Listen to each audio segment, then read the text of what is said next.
कथंचन। अरे यहाँ के ग्वाल बाल सत्य हैं, बछड़े की वहां के निर्णय नहीं कर पा रहे हैं ब्रह्मा जी। ब्रह्मा जी को बाद में पता चला मैं तो परमात्मा की परीक्षा ले डाली।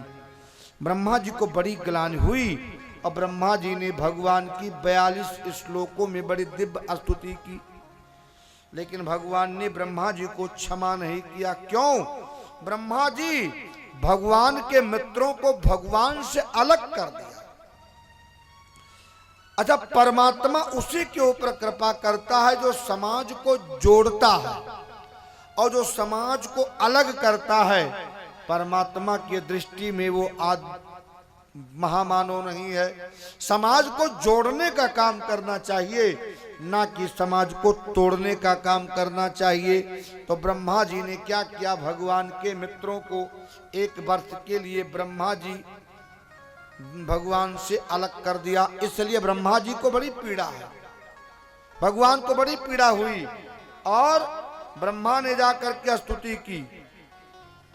भगवान कन्हैया ग्वाल बालों के साथ वत्सचारण कर रहे थे, अर्थात बछड़ा चरा रहे थे। तो ब्रह्मा जी जाकर के चार मुख ब्रह्मा जी के पास था। चतुर्मुख ब्रह्मा धरती पर लेट करके प्रणाम करते हैं। तो कुछ ग्वाल बालों ने कहा, अरे कन्हैया ये चौमुहा कहां से आ गया? तभी से उस स्थान का नाम चौमुहा पड़ गया। आप दिल्ली से फरीदाबाद होते हुए जब जाएंगे तो होडल पड़ेगा, होडल के बाद आपका चौमुहा पड़ेगा, उसके बाद वृंदावन पड़ेगा। तभी से उस स्थान का नाम चौमुहा हो गया। इसके बाद आगे की कथा बड़ी विचित्र कथा आती है। भगवान ने कालिया मर्दन की लीला की है। भगवान ने कालिया नाग के अहंकार का परिशमन किया है। अच्छा, कालिया कौन है? कालिया ये रहता है कहां? तो कहा कालिया जमुना में रहता है। कालिया जमुना में रहता है। इतना जहरीला नाग है ये, इसके जहर के प्रभाव से जमुना का जो जल है सब विषाक्त हो गया है, सब जहरीला हो गया है। और ऊपर से यदि कोई पक्षी उड़ता हुआ जाता है तो इसके जहर के प्रभाव से झुलस करके गिर जाता है, मर जाता है। यस्मिन पतंत परिगाह खगाह, खगाह यस्मिन पतंत परिगाह। यानी ये जो पशु पक्षी उड़ते हुए जो पक्षी लोग जाते हैं ना, इसके जहर के प्रभाव से झुलस कर नीचे गिर जाते हैं, मर जाते हैं। और जो बछड़े और गायें जमुना में जल पीने के लिए जाती हैं वो कालिया के जहर के प्रभाव से सब मर जाते हैं। कन्हैया ने विचार किया, हम दो कृष्णा हैं, कृष्णा दो, जमुना भी कृष्णा है, हम भी कृष्णा है। जमुना स्त्रीलिंग कृष्णा और ये कृष्ण। तो कहा दो कृष्ण के बीच में तीसरा कृष्ण कहां से आ गया? कृष्ण माने कालिया, वो भी काला है। तो कहा हम दोनों के बीच में तीसरा कहां से आ गया? तो भगवान कन्हैया ने कहा इसको तो मैं रहने नहीं दूंगा। बिलोक दूषिताम कृष्णाम कृष्णः कृष्णाहिना विभू तस्या विशुद्ध मन वीक्षण सर्पम तमोदवासयत। भगवान कन्हैया ने देखा बिलोक दूषिताम कृष्णः कृष्णा कृष्णा हिनाम विभू। भगवान कन्हैया ने जमुना के जल को दूषित देख करके कालिया के बारे में सोचा। कहा हम दो कृष्ण के बीच में तीसरा कृष्णा कहां से आ गया, और इसको तो समाप्त करना पड़ेगा। भगवान कन्हैया क्या करते हैं, अपने साथ बहुत से ग्वाल बालों को ले लिया। कहा चलो आज हम लोग मिल करके जमुना के किनारे क्रिकेट खेलेंगे, गेंद खेलेंगे।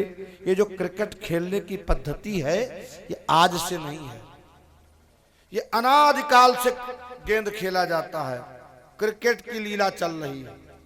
तो जब भगवान कन्हैया ग्वाल बालों को लेकर के चल दिए क्रिकेट खेलने के लिए, तो आज शेषनाग जी को साथ लेकर नहीं जाते हैं, यानी बलराम जी को साथ लेकर नहीं जा रहे हैं। क्यों? कन्हैया ने विचार किया, ये है शेषनाग, वो है काली नाग, कहीं ऐसा ना हो कि उसको मैं समाप्त करने का प्रयास करूं तो अपना जात पक्ष ले बैठे। आज हमारी दुनिया, हमारा समाज सबसे ज्यादा परेशान है तो जात पक्ष को लेकर के, और ये सबसे बड़ा अपराध है। जात पक्ष का मतलब क्या है? ये नासूर है। समाज के लिए, राष्ट्र के लिए, संस्कृति के लिए, धर्म के लिए जो सामने आ रहा है, महान कार्य कर रहा है, वही महान है, किसी जाति का हो, इससे कोई मतलब नहीं है। जाति पक्ष ये सबसे बड़ा नासूर हमारे समाज के लिए है। एकता में, अखंडता में, मानवता में ये बाधक है। हम विभिन्न जातियों में बंट करके इतने कमजोर होते जा रहे हैं कि आने वाले समय में हमारे ऊपर कोई भी अटैक करके राज्य करेगा और हमारे धर्म को समाप्त कर देगा। इसलिए ऐसा नहीं होना चाहिए। जाति पक्ष नहीं होना चाहिए। जाति को महत्व नहीं देना चाहिए, कर्मों को महत्व देना चाहिए। तो भगवान कन्हैया ने कहा, ये है शेषनाग, वो है काली नाग, कहीं ऐसा ना हो कि दोनों आपस में मिल जाएं, जाति पक्ष हो जाए मामला, कास्ट फीलिंग का मामला चल रहा है। इसलिए बलराम जी को लेकर के नहीं गए, और वहां क्या हुआ, गेंद क्रीड़ा, कंदुक क्रीड़ा प्रारंभ कर दिया। और जब गेंद खेलने लगे तो भगवान कन्हैया ने उठा करके गेंद को जमुना में फेंक दिया जानबूझ करके, और वो जो गेंद था वो डूब गया। इसका तात्पर्य होता है कि भगवान राम, देखिए भाई, श्रद्धालुओं की कमी नहीं है यहाँ, बस श्रद्धा जगाने की बात है। भगवान राम जी ने क्या किया, कहा भगवान राम जी जो पत्थर डूबने वाला था उसको तैरा दिया, जो पत्थर डूबने वाला था उसको तैरा दिया था, और जो गेंद तैरने वाला था उसको कन्हैया ने डुबा दिया।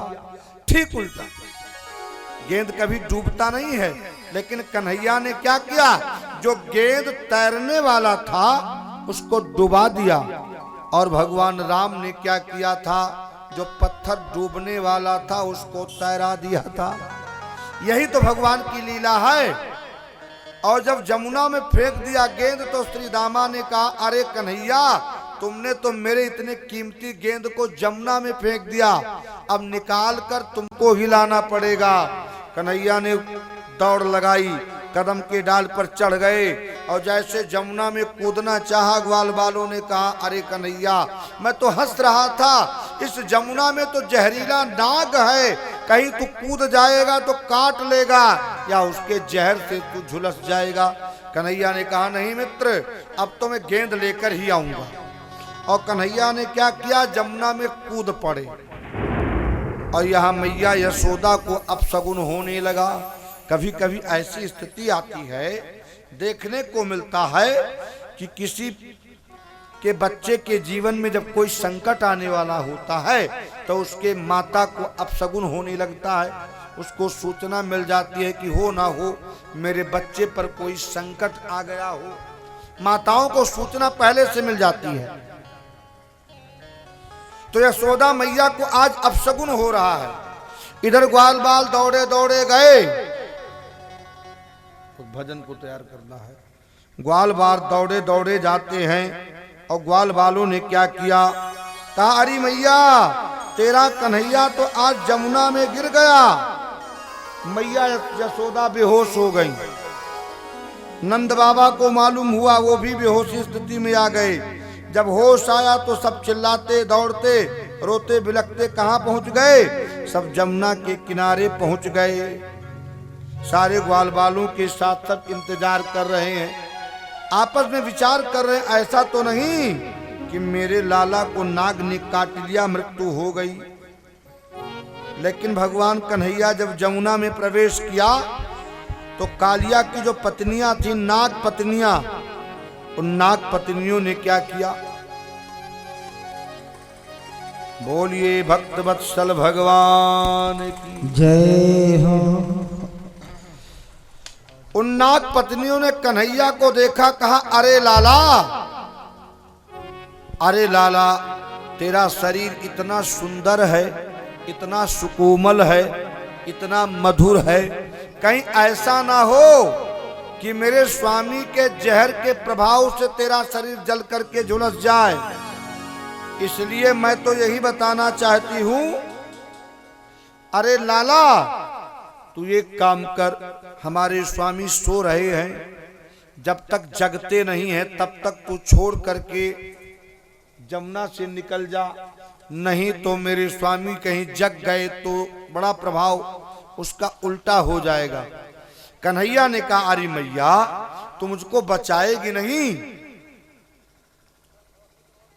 इस प्रकार भगवान श्याम सुंदर जब नाग पत्नियों से कहा तू तो मेरी माँ है, मुझको बचाएगी, तो नाग पत्नियों ने कहा, अरे लाला इसीलिए तो मैं कह रही हूं कि तू चला जा, मेरे स्वामी जी कहीं जगे और जगने के बाद तुझको देख लिया तो लेने के देने पड़ जाएंगे। कन्हैया ने कहा, एक बात बताता हूं, तू अपने स्वामी को जगा दे, मैं तेरे स्वामी से मिलने के लिए आया हूं।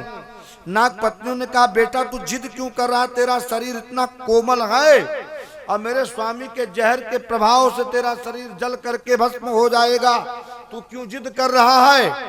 कहा, नहीं मैं तेरे स्वामी से मिलने के लिए आया हूं। इतने में भैया कालिया नाग की नींद खुल गई। कालिया ने हुंकार लगाया, कौन है मेरे निद्रा में बिछेप डाल दिया, मैं छोड़ूंगा नहीं।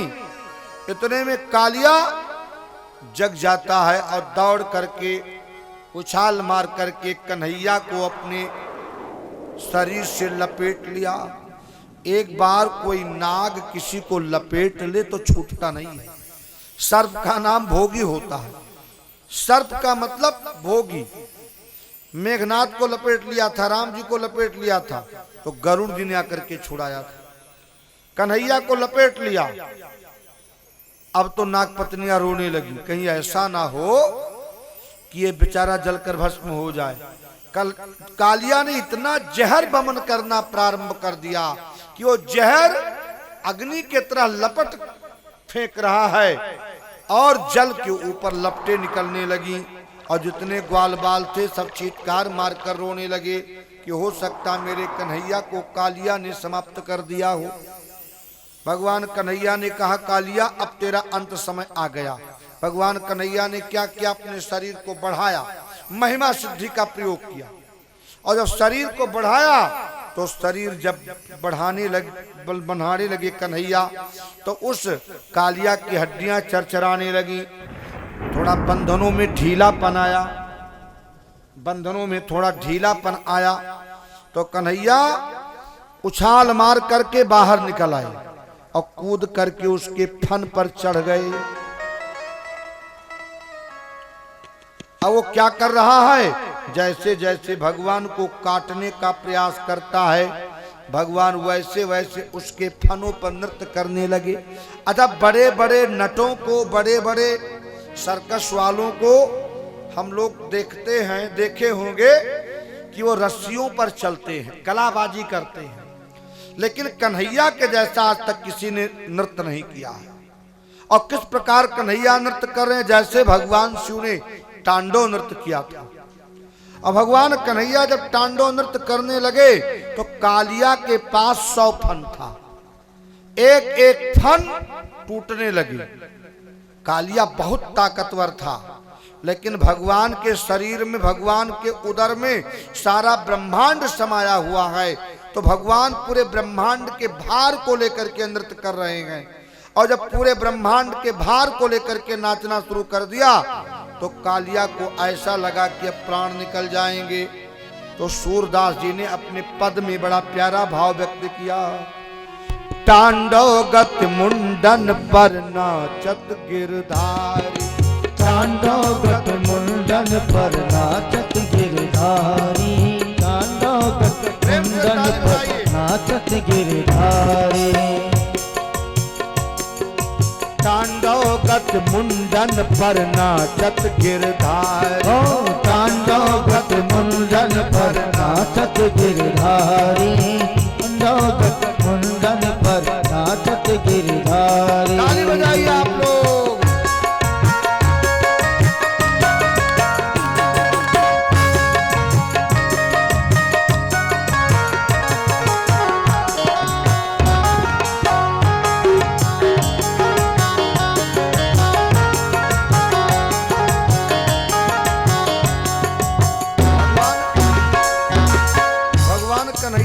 ऐसे नाच रहे हैं कालिया के 100 फनों पर। जैसे जैसे इस फन से दूसरे फन पर पैर रखना चाहते हैं वो कन्हैया को काटने का प्रयास करता है। तो स्वामी जी क्या कहते हैं? पम पम पम पग पग कद, पम पम पग पग पग,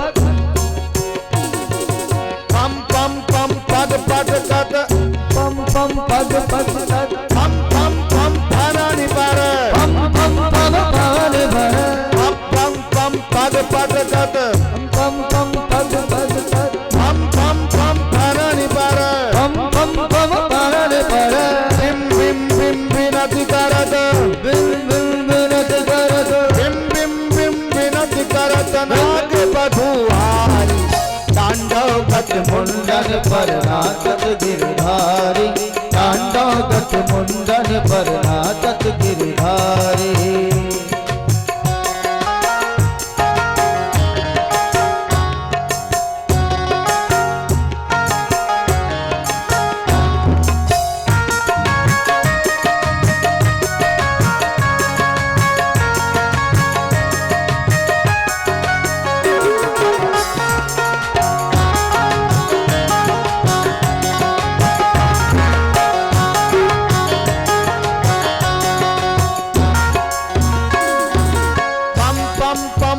पटकत पम पम पम फनानी पर, पम पम पम पग पग पग, पम पम पम पार भर, बिम बिम बिम बिनति करत नाग बधुआरी, तांडव गत मुंडन पर नाचत गिरधारी, तांडव गत मुंडन पर नाचत गिरधारी, तांडव गत मुंडन पर नाचत गिरधारी।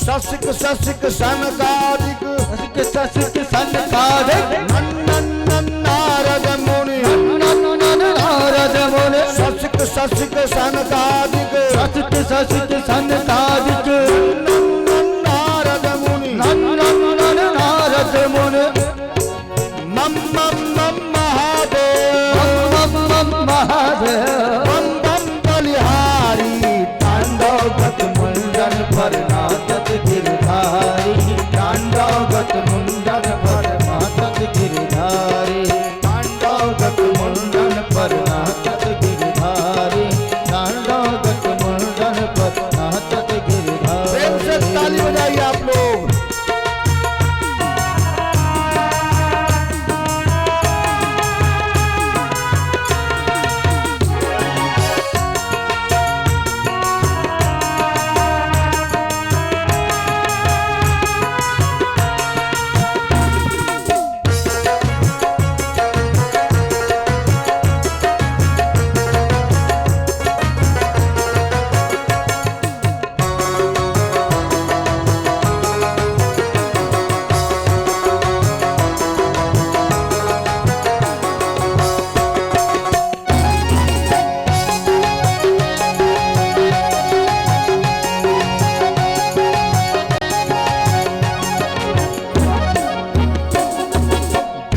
विविध विद्याधर, विद्याधर, दम दम दम देव सकल, दम दम दम देव सकल, विविध विविध विद्याधर, विविध विद्याधर, दम दम देव सकल, विविध विविध विद्याधर, दम दम दम देव सकल, विविध विद्याधर, दम दम दम देव सकल, गंगंधर मुनि गंधर्व, गंगंधर मुनि गंधर्व, नाचत दे तारी, तांडव गत मुंडन पर नाचत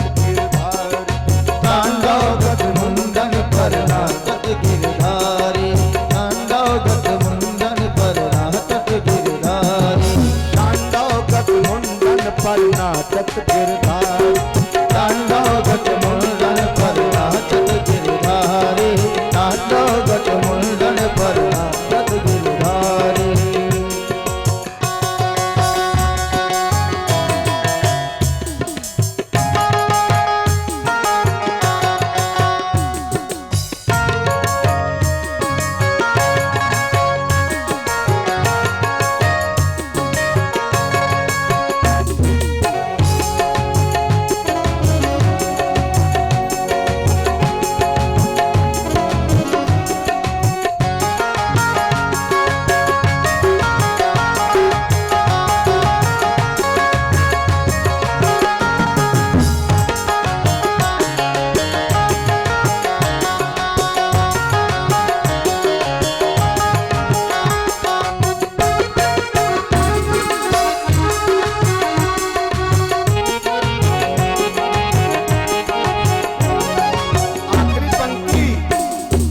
भगवान कन्हैया कैसे नाच रहे हैं कालिया के फन पर। सूरदास जी कहते हैं, सूरदास प्रभु की बानी, सूरदास प्रभु की बानी, सूरदास प्रभु की बानी, किंग किंग किन हो न जानी, सूरदास प्रभु की बानी, तन तन तन हो न जानी, सूरदास प्रभु की बानी, किंग किंग किन हो न जानी, सूरदास प्रभु की बानी, तन तन तन तन जानी, धन धन धन चरण परत, धन धन धन चरण परत, धन धन चरण परत, निर्भय भयहारी तांडव गज मुंडन पर नाचत गिरधारी, तांडव गज मुंडन पर नाचत गिरधारी, तांडव गज मुंडन पर नाचत गिरधारी, तांडव गज मुंडन पर नाचत गिरधारी, तांडव गज मुंडन पर नाचत गिरधारी, तांडव गज मुंडन पर नाचत गिरधारी, तांडव गज मुंडन पर नाचत गिरधारी, तांडव गज मुंडन पर नाचत गिरधारी। भगवान कन्हैया कालिया के 100 फनों पर नृत्य कर रहे हैं। सारे ब्रह्मांड के भार को लेकर के नाच रहे थे, इसलिए उसके फण जो थे छत बिछत हो गए। और यद्यत छिरो नमतंग सतैक सृष्ण अस्तन तत्तन ममर्द खर दंड धरोंग्र पातई। भगवान ने उसके 100 फणों में से 99 फणों को तोड़ दिया। अब उसको लगा कि जब मैं मर जाऊंगा, तब उसका क्रोध शांत हुआ तो मन ही मन भगवान को प्रणाम किया। अस्मृत्वा चराचर गुरुम पुरुषम पुराणम, अस्मृत्वा चराचर गुरुम पुरुषम पुराणम, नारायणम तमरणम मनसा जगाम। चराचर गुरु पुरुषम पुराणम, हे चराचर के आत्मा, हे पुराण पुरुष परमात्मा, आपको मैं प्रणाम करता हूँ। मैं अपने अहंकार के आवेश में आकर आपके प्रभाव को समझ नहीं पाया, हमारे ऊपर कृपा कीजिए। भगवान जब इस प्रकार नृत्य कर रहे थे तो जो नाग पत्नियां थीं उनको मालूम हुआ कि अब तो मेरे स्वामी का काम तमाम हो गया। तो नाग पत्नियों ने भगवान से 21 श्लोकों में स्तुति की कि हे श्याम सुंदर, आप तो न्यायाधीश हैं, आप तो चाहे दंड दे सकते हैं, चाहे तो क्षमा कर सकते हैं। भगवान कन्हैया नाग पत्नियों के स्तुति से प्रसन्न हो गए। कहा, देवी जो कुछ मांगना हो मांग लो। तो नाग पत्नियां बेचारी क्या मांगती? भगवान ने कहा, सार्वभौम पदवी मांग लो, देवराज इंद्र का स्वर्ग मांग लो, सब दे दूंगा। तो नाग पत्नियों ने कहा, प्रभु ननाक पृष्ठम नच सार्वभौमम। नागपृष्ठ, नाग माने देवराज इंद्र, मैं देवराज इंद्र के राज्य को नहीं चाहता हूँ, स्वर्ग को नहीं चाहती हूँ। नन्ना कपृष्टम नच सार्वभौमम न पारमेष्ठ्यम न रसाधिपत्यम न योग सिद्धिर अपुनर्भवम वा वांछन्ति यत् पाद रजः प्रपन्नः। हे प्रभु, हमें राजकाज कुछ नहीं चाहिए, हमें स्वर्ग भी नहीं चाहिए, तो क्या चाहिए? हे प्रपन्न पावन प्रभु, अपने चरण का रज प्रदान कर दीजिए, धूल, और परमात्मा के चरण की धूल मिल जाए तो फिर शेष क्या बचता है? कुछ नहीं बचता। अच्छा, भगवान के चरण के धूल की तो महिमा है ही है, लेकिन गोपियों का, नाग पत्नियों का ये भाव था, यदि चरण रज जो मिल जाएगा तो मेरे पति के प्राण बच जाएंगे। कहा कैसे बच जाएगा? बच जाएंगे। कहा मान लीजिए चरण रज देने के लिए क्या करना पड़ेगा? कहा चरण रज देने के लिए इनको मेरे पति के मस्तक से नीचे उतरना पड़ेगा, और जब ये मेरे पति के मस्तक से नीचे उतरेंगे तो चरण रज मिलेगा, और चरण रज के बहाने अपने पति के चरणों को, पति के प्राणों को भी बचा लेना है। और अंत में नाग पत्नियों ने कहा पति प्राण प्रदीयताम, हे भगवान मेरे पति के प्राणों को लौटा दीजिए। भगवान ने कालिया के ऊपर कृपा की, भगवान कन्हैया ने कालिया को क्षमा कर दिया, नाग पत्नियों को प्रसन्नता हुई। अब इधर तो ग्वाल बाल सब चीत्कार में लगा करके रो रहे हैं। भगवान कन्हैया ने क्या किया? कालिया से कहा भैया अब तुम मुझको ऊपर लेकर के चलो। कन्हैया को लेकर के कालिया जब ऊपर आया तो कन्हैया को देख करके ग्वाल बालों ने कहा अरे भैया कन्हैया जल्दी भग कर आ जाने, नाग काट लेगा। कन्हैया ने कहा नाग काटेगा नहीं, इसको अभी अभी मैंने कंठी पहना दी है, अब ये तो मेरा चेला बन गया है, मुझको क्या काटेगा। सब प्रसन्न हो गए, प्रसन्नता में डूब गए। इधर कालिया नाग से भगवान कन्हैया ने कहा अब तुम रमणक द्वीप चले जाओ, नागों के लिए स्पेशल मैंने एक द्वीप का निर्माण करवाया है जिसका नाम है रमणक द्वीप। कालिया ने कहा प्रभु कैसे चले जाएं? आपका वाहन जो गरुण है ये तो हमको देखते ही खा जाएगा। कन्हैया ने कहा नहीं, अरे तुम्हारे मस्तक पर मैंने नृत्य करके अपना चरण चिन्ह बना दिया है, अब मेरे चरण चिन्ह को देख करके गरुण प्रणाम करेगा। अब आप जा सकते हो। दो प्रकार के कुत्ते होते हैं, एक फालतू एक पालतू। तो भैया जो फालतू कुत्ता होता है ना उसको कोई भी दो लठ मार सकता है और मार ही देते हैं, लेकिन जो पालतू होते हैं उनके गले में मालिक के नाम का पट्टा पड़ा रहता है, इसलिए कोई उनको छूता नहीं, भाई उनका कुत्ता है। और यदि हम आप फालतू हैं, किसी के नहीं हैं, तो कहीं भी धोखा खा जाएंगे। और यदि पालतू बन गए, किसी से जुड़ गए, तो हम पालतू हो गए। और हमारा मन क्या है? हमारा मन तो कुत्ता के ही समान है। मन कुत्ता दर दर फिरे, दर दर दुर दुर हो।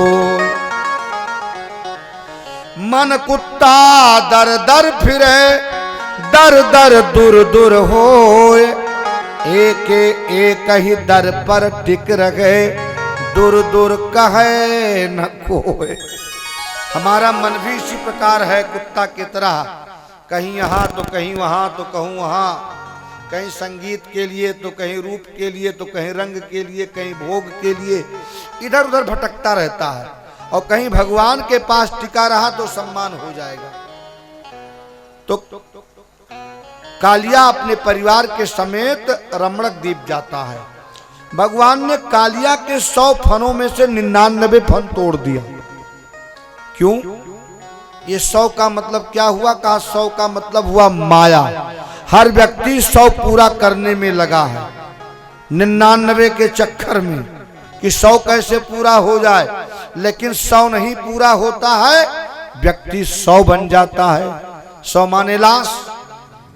100 किसी का पूरा नहीं होता, 100 बन जाता है। 99 का चक्कर, इसलिए भगवान ने क्या किया, 99 फणों को तोड़ दिया।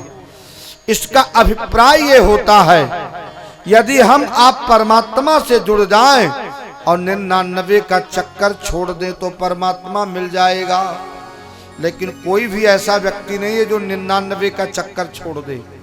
कल्पनाओं में चाह आनों में पैसा बनाती रही और चाह पैसों से रुपया बनाती रही और चाह रुपयों से कोठी चुनाती रही और चाह कोठी में गाड़ी मंगाती रही और चाह गाड़ी से होटल में जाती रही और चाह होटल में बोतल खुलाती रही, चाह क्या क्या न करती कराती रही, चाह पाली जिन्होंने वो पीले हुए, चाह छोड़ी जिन्होंने रसीले हुए, चाह जर से लगी जी जरा हो गया और चाह प्रभु से लगी जी हरा हो गया और चाह उनकी हमको हरदम चाहिए और यदि वो चाहे तो फिर क्या चाहिए। कहा सबसे बड़ा चाह तो परमात्मा का होना चाहिए। व्यक्ति कल्पना करता रहता है ये हो जाएगा, ये हो जाएगा, ये हो जाएगा और होता कुछ नहीं है। तो भगवान ने कालिया का मान मर्दन कर दिया।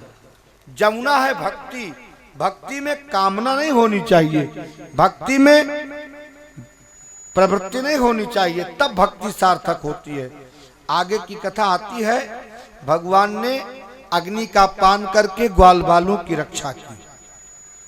इसके आगे की कथा आती है वर्षा ऋतु का वर्णन। अच्छा, रामचरितमानस में भी वर्षा ऋतु का वर्णन है।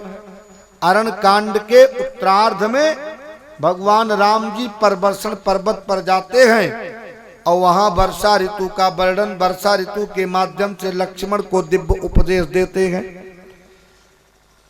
और ठीक उसी प्रकार भागवत में भी वर्षा ऋतु का वर्णन है।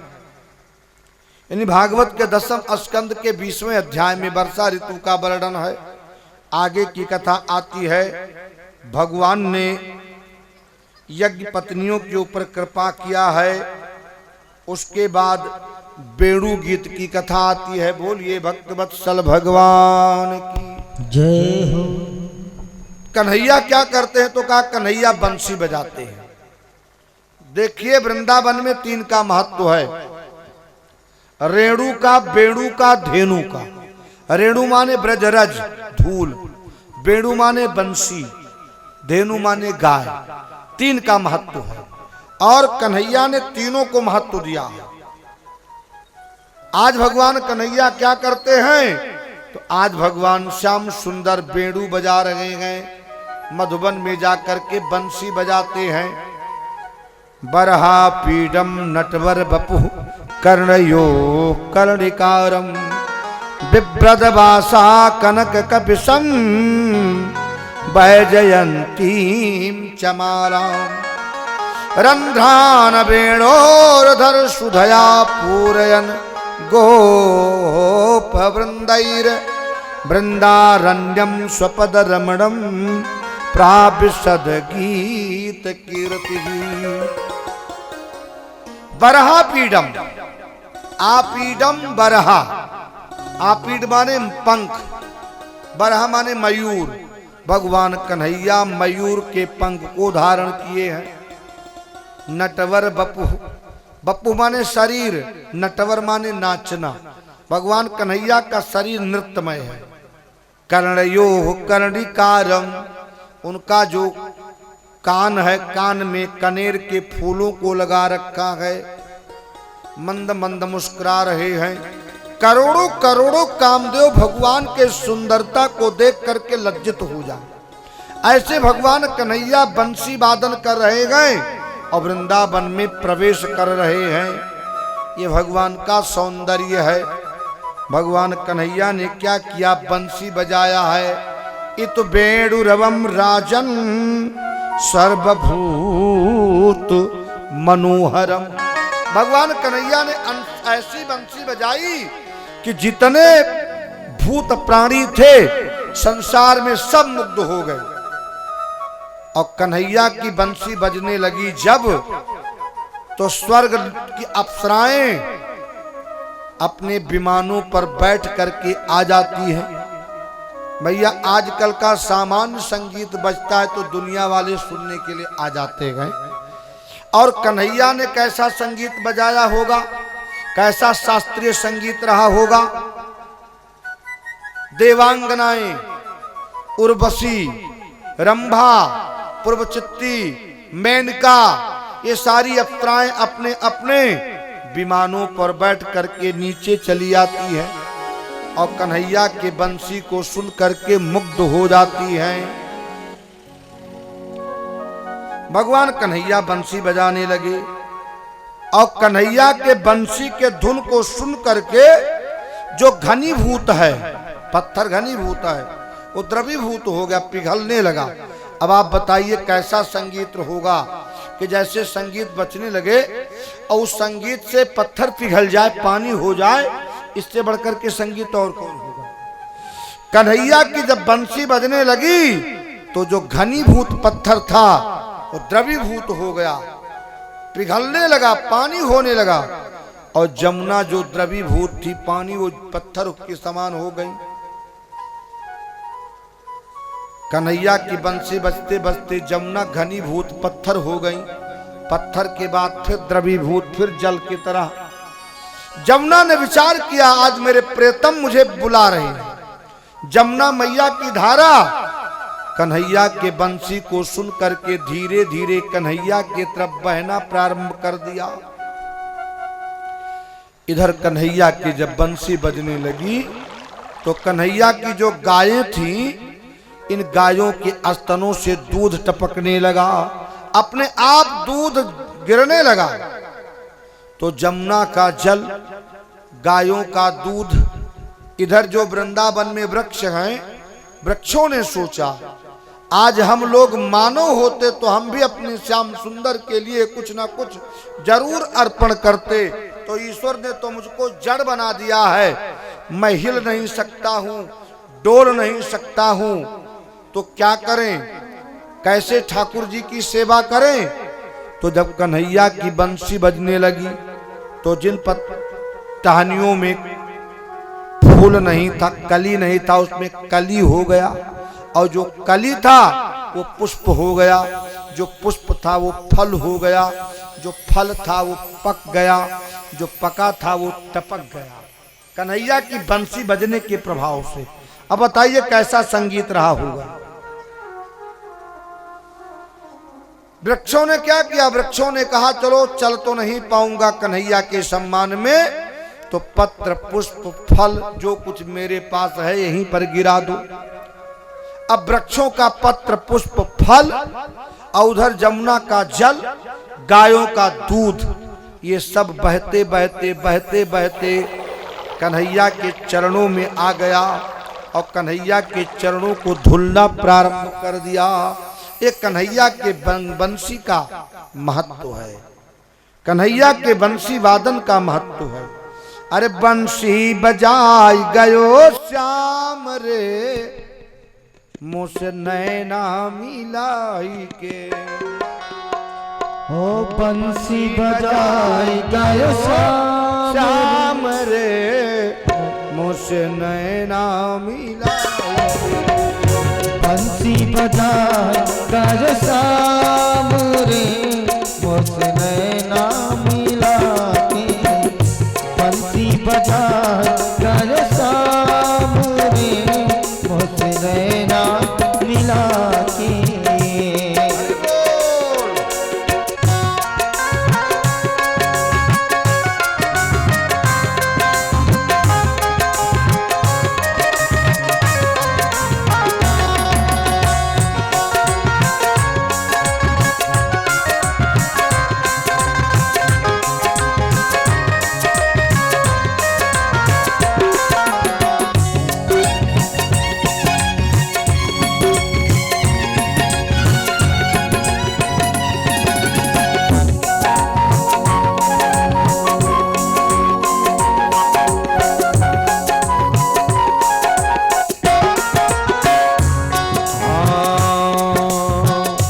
जादू कर गई उनकी अखिया, जादू कर गई उनकी अखियाँ,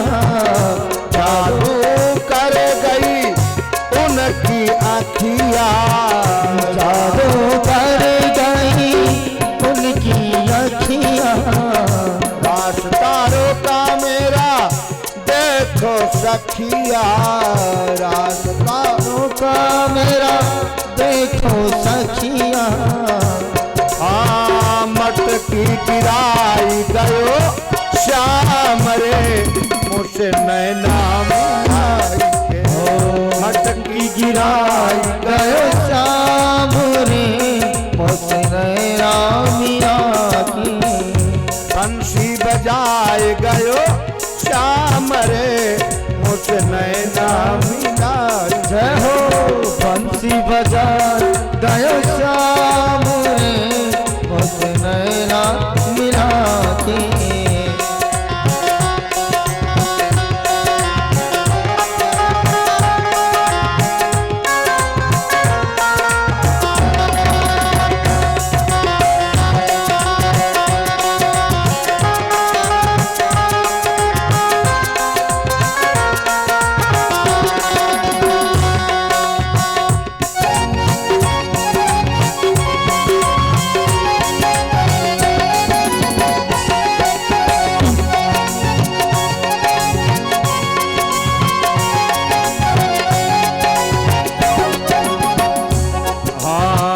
श्याम लला की ओढ़ी चुंदरिया, श्याम नाम की ओढ़ी चुनरिया, श्याम लला की ओढ़ी चुनरिया, श्याम लला की ओढ़ी चुनरिया, श्याम की चूड़िया श्याम की बिंदिया, श्याम की चूड़िया श्याम की बिंदिया, निंदिया उड़ाई गयो श्याम रे मुझसे नैना मिलाई। निंदिया उड़ाई गयो श्याम रे मुझसे नैना मिला की। नैना मिला के नैना मिला के नैना मिला के नैना मिला के। बंसी बंसी बजा गयो श्याम रे मुझसे नैना मिला के।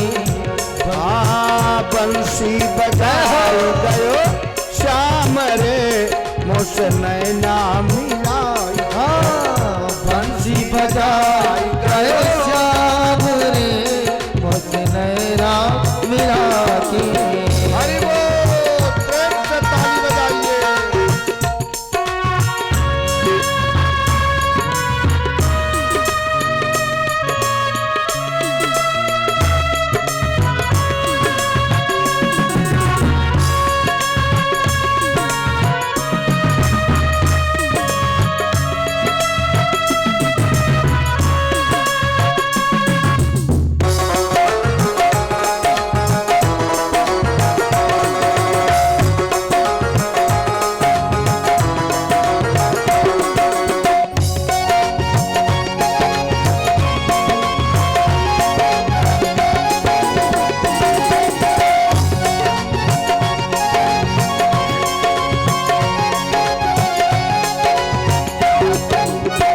बंसी बजाई गयो श्याम रे मुझसे नैना मिलाई।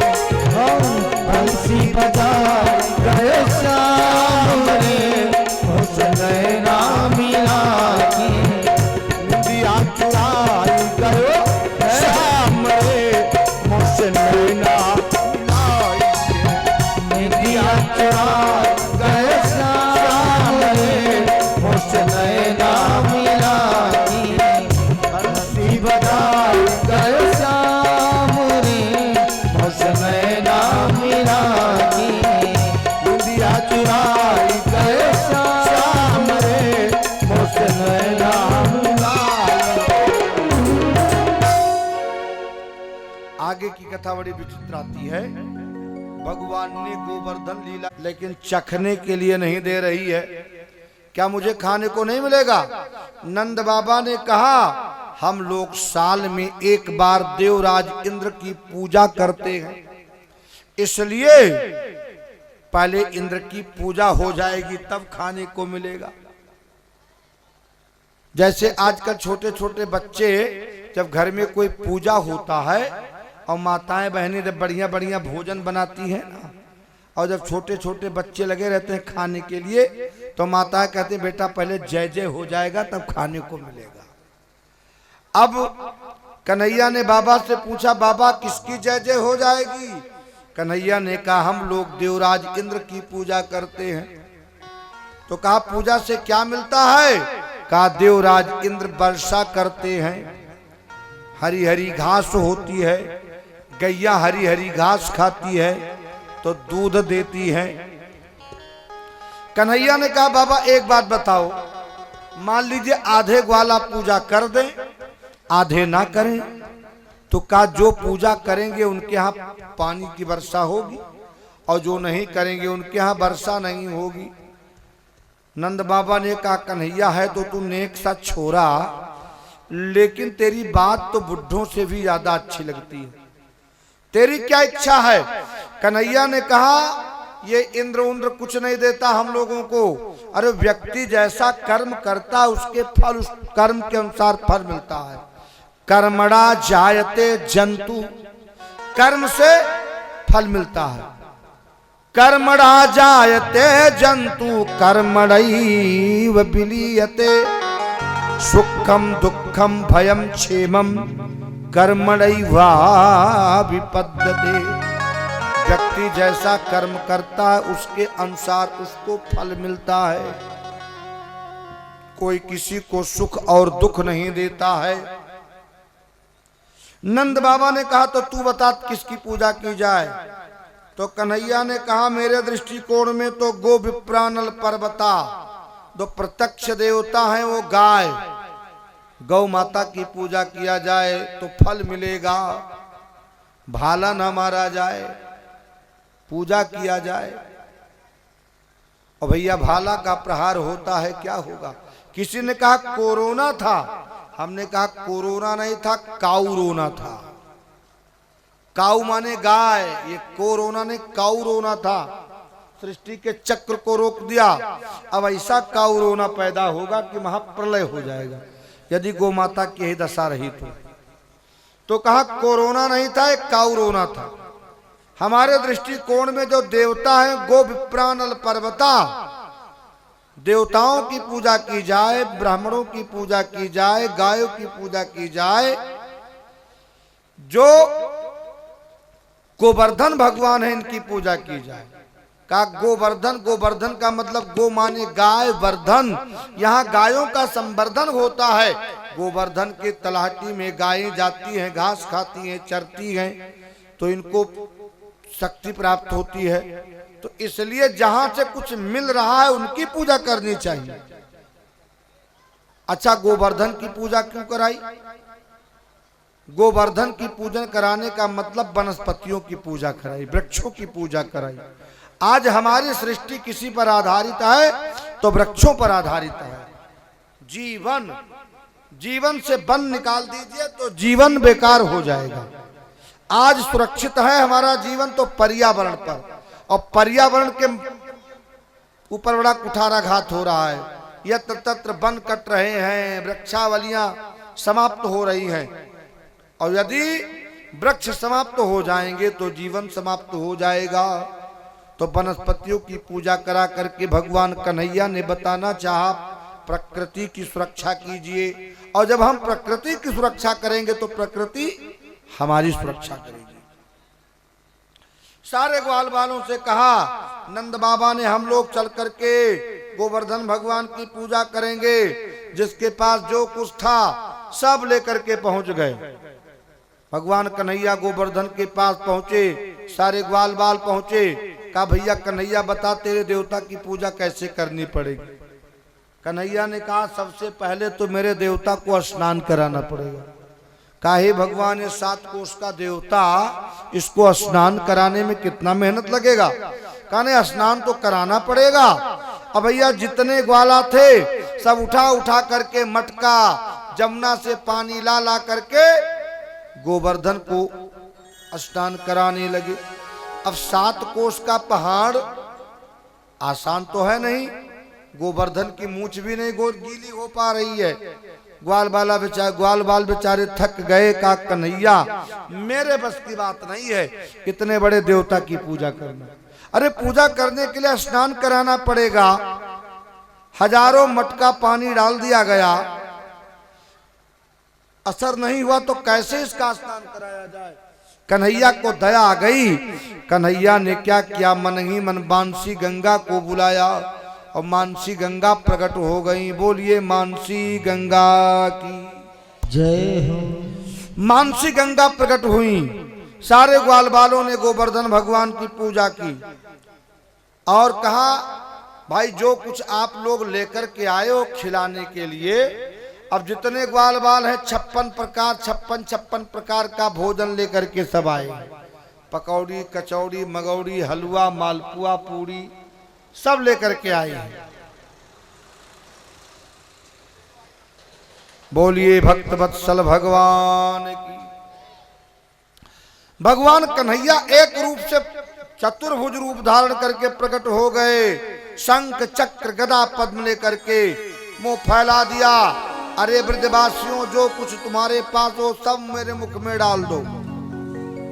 भैया जितने ग्वाल बाल जो कुछ लेकर के आए थे भोजन सब कन्हैया के मुख में डाल दिया। और कन्हैया के मुख में जब डाला तो भगवान कन्हैया बिल्कुल तृप्त हो गए, सब कुछ खा गए। मित्रों ने कहा अरे कन्हैया तेरा देवता कितने दिनों का भूखा है, लगता है प्रसादों नहीं छोड़ेगा। कहा प्रसाद नहीं, तुम लोगों ने आज तक देवराज इंद्र की पूजा की क्या? कभी इंद्र पूजा लेने आया और मेरा देवता तो एक ही बार में सब कुछ खा गया। कन्हैया ने कहा मेरा देवता प्रसन्न है तो क्या करना होगा? कहा मेरे देवता की प्रदक्षिणा करनी पड़ेगी। ग्वाल बालों ने मिल करके कन्हैया गोवर्धन भगवान की प्रदक्षिणा लगाई। अच्छा जब गोवर्धन की पूजा करवा दी देवराज इंद्र ने तो ग्वाल बालों ने जब गोवर्धन की पूजा की तो देवराज इंद्र को क्रोध आ गया। देवराज इंद्र ने कहा उस कन्हैया के कहने से इन लोगों ने मेरा अपमान किया। कई हजार वर्षों से परंपरा चली आ रही थी कि एक बार इंद्र की पूजा किया जाए, लेकिन इस बार इन लोगों ने तो विघ्न डाल दिया और पत्थर की पूजा करा दी, पहाड़ों की पूजा करा दी। बड़ा क्रोध आया इंद्र को। इंद्र ने क्या किया? इंद्र ने कहा अपने सामर्थक मेघों को बुलाया और कहा इतना वर्षा कर दो कि पूरा ब्रजमंडल समाप्त हो जाए। भैया सामर्थक मेघों ने आकर के इतना भयंकर वर्षा प्रारंभ कर दिया, हाथी के सूंड के बराबर पानी बरसने लगा महाप्रलय हो जाएगा। सारे ग्वाल बाल डर गए, ठंडी से कांपने लगे, कन्हैया के शरण में आए। कन्हैया ने कहा मित्रों जिस गोवर्धन भगवान की हमने पूजा की है वही गोवर्धन भगवान हम लोगों की रक्षा करेंगे। कहा कैसे? कहा हम लोग गोवर्धन के पास चलें। सब गोवर्धन के पास पहुंचे।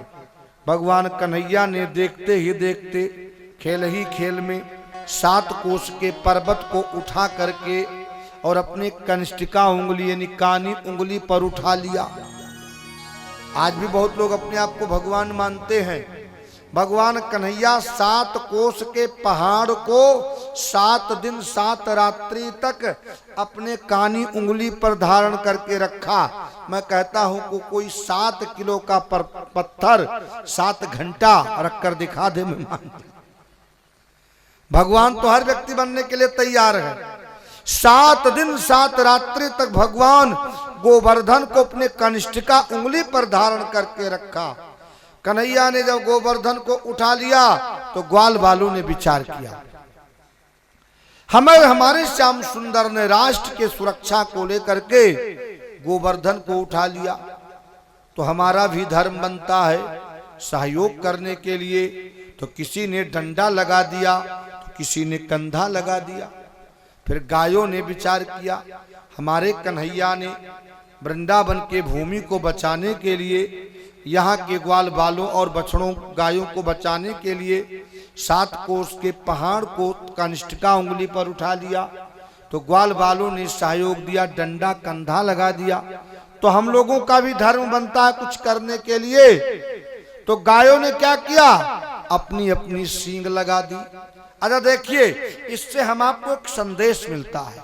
क्या मिलता है? कोई व्यक्ति सामाजिक कार्य को लेकर के, समाज के कार्य को लेकर के, राष्ट्र के कार्य को लेकर के, धर्म को लेकर के, अपने संस्कृति को लेकर समाज का नेतृत्व करता है, तो जिसके पास जो क्षमता हो वो लेकर के पहुंचना चाहिए। जैसे आप लोग बड़े हर्षोल्लास के साथ पहुंच रहे हैं। यदि आप लोग ना आए होते तो मैं कथा नहीं कर पाता था, कथा नहीं कर सकता था। मैं तो बस वैसे ही सुना देता, केवल गीत चलवाता, भाई कोई सुनने वाला नहीं था। जब सुनने वाले आते हैं तभी कथा में आनंद आता है। अब मान लीजिए महेंद्र भैया ने इतना बड़ा कार्यक्रम ठान दिया भागवत का, तो कम से कम आप लोगों ने आकर के हर एक उत्साह तो बढ़ाया। ऐसा कार्यक्रम यदि कोई भी करता है तो उत्साह बढ़ाना चाहिए। अब कुछ लोग आकर के विघ्न ही डालना शुरू कर देते हैं। हो सके मान लीजिए अच्छा कार्य हम नहीं कर पा रहे हैं, तो कोई व्यक्ति कर रहा है तो उसका मनोबल बढ़ाना चाहिए। भगवान कन्हैया ने 7 दिन 7 रात्रि तक गोवर्धन पर्वत को अपने शिखर पर धारण करके रखा। अच्छा, गोवर्धन का मतलब क्या हुआ? गो माने इंद्रियां, वर्धन यानी हमारा आपका शरीर ही गोवर्धन है। आत्मा क्या है? कन्हैया। 7 दिन 7 रात्रि तक आत्मा रूपी कन्हैया शरीर रूपी गोवर्धन को धारण करते हैं। 7 ही दिन होता, 8वां दिन नहीं होता है। इस प्रकार भगवान श्याम सुंदर ने गोवर्धन लीला करते हैं। आगे की कथा आती है, भगवान कन्हैया ने चीर हरण किया है। एक तरफ कन्हैया चीर का हरण करते हैं, तो दूसरे तरफ भगवान कन्हैया चीर को बढ़ाते हैं। अच्छा, चीर को बढ़ाया कहा जिस समय स्वधर्मा सभा में धृतराष्ट्र के सामने भीष्म पितामह, कृपाचार्य, द्रोणाचार्य, इन महापुरुषों के सामने दुशासन द्रौपदी के चीर को खींच रहा था, उस समय भगवान कृष्ण वस्त्रावतार लेकर के चीर को बढ़ाया। क्यों? वहां पर वासना थी, वहां एक अबला के अस्मिता को लूटा जा रहा था, वहां एक नारी के लाज को लूटा जा रहा था। इसलिए भगवान कन्हैया ने वस्त्र बढ़ाया। और यहाँ पर गोपियों का चीर हरण करते हैं। क्यों? क्योंकि ये गोपियां कोई सामान्य नारियां नहीं हैं, ये तो वेद की ऋचाएं हैं, ये ऋषि हैं, महर्षि हैं। इन गोपियों के मन में कन्हैया के प्रति प्रेम है। अच्छा, गोपी का मतलब क्या हुआ? गोपी इंद्रिय ही कृष्ण रसम पिबति स गोपी। जो अपने इंद्रियों से भगवान के रस का पान करे वही गोपी है। आइए एक भजन का आनंद ले लिया जाए, फिर आगे की कथा आप लोग सुनेंगे। हो मेरे बाके बिहारी तो सुनरा लड़े, मेरे बाके बिहारी तो सुनरा लड़ी। ओ मेरे बाके बिहारी तो से नैन लड़ी, मेरे कुंज